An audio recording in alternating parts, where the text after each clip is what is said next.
Allora, partiamo dalla giornata di ieri, come è andata per quanto riguarda i numeri, insomma. Sì, la giornata di ieri si è attestata attorno alle 1770 telefonate, dato peraltro in linea con quelli degli anni precedenti del 2021.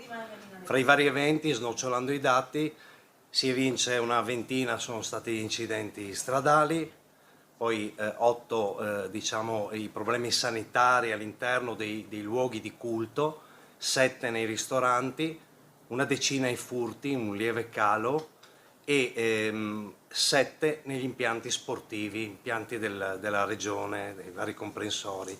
14 invece sono stati gli eventi diciamo che hanno coinvolto telefonate con l'utilizzo, l'ausilio del traduttore. Questo denota che all'interno della regione vi era una foltra, un nutrito presenza di diciamo, turisti provenienti da altri paesi. Certo. Senta, cosa molto fondamentale da spiegare anche ai non addetti ai lavori, che differenza c'è fra questa sala e la cioè tra il numero unico d'emergenza 112 e la Sores? Beh, c'è una fondamentale differenza. Il nostro lavoro del 112 è quello di prendere le chiamate, localizzare, capire se ci troviamo in presenza o no di una, diciamo, di un'emergenza e poi successivamente stabilire quale ente di secondo livello può diciamo, risolvere il problema all'utenza che chiama. Praticamente da voi arriva e poi voi, diciamo così, smistate a chi di dovere la chiamata. Sì, beh, un dato fondamentale che ripetiamo ogni volta, circa il 50% delle telefonate che entrano all'interno della nostra sala vengono, si concludono, vengono cosiddette filtrate in gergo, nel senso che non hanno seguito, chiamate non emergenziali, diciamo. Ecco, sembra tutto scontato, ma invece poi alla fine dobbiamo sempre specificare bene, no? Sì, Perché beh, è fondamentale formare proprio la cittadinanza, gli utenti per metterci noi nelle condizioni di fornire un servizio sempre più performante e migliorativo. la giornata di ieri com'è andata?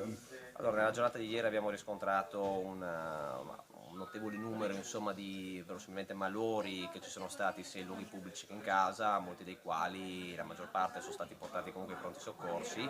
La causa tendenzialmente riscontrata in maniera più frequente era dovuta a un po' di eccessi diciamo, durante il pranzo natalizio. Per fortuna di gravi patologie o gravi incidenti stradali insomma, sono stati molto limitati nella giornata di Natale. E il dialogo tra voi e l'utente com'è andato? Ma allora il dialogo fra noi e l'utente comunque è normalmente è bene, la raccomandazione che mi sento di fare è quello di rispondere con calma alle domande che vengono poste dall'infermiere che gestisce la telefonata, in quanto siamo lì per aiutare, non serve staccare la telefonata per inviare l'ambulanza, nei casi più gravi il collega rimane al telefono dando delle importanti istruzioni all'utente in modo che il tempo che intercorre fra l'invio dell'ambulanza e l'arrivo dell'ambulanza sul posto vengono date le informazioni su delle manovre salvavita fondamentali che aiutano la persona nel suo decorso. E cosa vuol dire operare in questi giorni dove tutti magari sono in vacanza, invece voi dovete comunque essere più operativi 024? Perché l'emergenza è sempre dietro l'angolo. Sì, certo. No, beh, chiaro, come succede a tutti coloro che lavorano nell'ambito della sanità, voglio dire, non siamo gli unici e condividiamo questo dovere con un sacco di ambienti anche non così esposti come il nostro, ma che comunque fanno il loro, insomma, no? Penso alle varie unità operative, alle case di riposo, eccetera. Quindi condividiamo una fatica.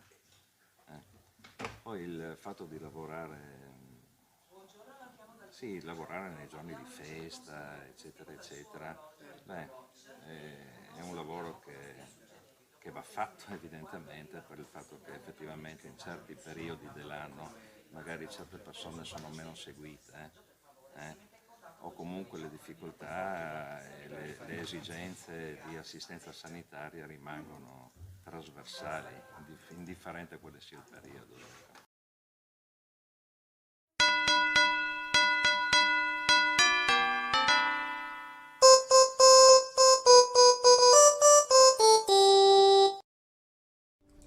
Legno Interni, falegnameria dal 1946. Rivenditore di porte a Udine, Gorizia e Trieste. Porte blindate, pavimenti, serramenti, scale, arredi su misura. Punto di riferimento nella qualità e nel design. La falegnameria opera nel campo dell'artigianato e mette a disposizione del cliente la sua conoscenza per offrire un prodotto all'avanguardia in grado di soddisfare anche i clienti più esigenti. Legno Interni, la tua casa su misura.